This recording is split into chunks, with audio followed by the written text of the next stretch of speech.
మనం భగవంతుడి అనుగ్రహం కోసం ఎన్నో దీపాలు వెలిగిస్తూ ఉంటాం. అయితే పరమేశ్వరుడి దగ్గర వెలిగించే నారికేళ దీపం అద్భుతమైన ప్రయోజనాలను కలిగింపజేస్తుంది.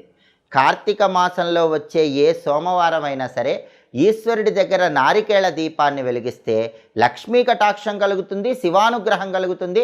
అన్ని సమస్యలు కూడా తొలగింపజేసుకొని శివానుగ్రహానికి పాత్రలు కావచ్చు.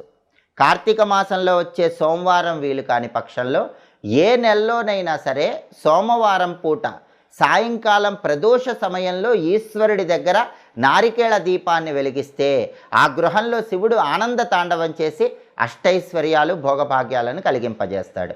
ఈ నారికేళ దీపాన్ని ఎలా వెలిగించాలంటే కార్తీక మాసంలో వచ్చే సోమవారం కానీ లేదా ఏ నెలలో వచ్చే సోమవారం అయినా సరే ప్రదోష కాలంలో సాయంకాలం పూట పరమేశ్వరుడి చిత్రపటానికి గంధం బొట్లు కుంకుమ బొట్లు అలంకరించాలి. లేదా శివలింగం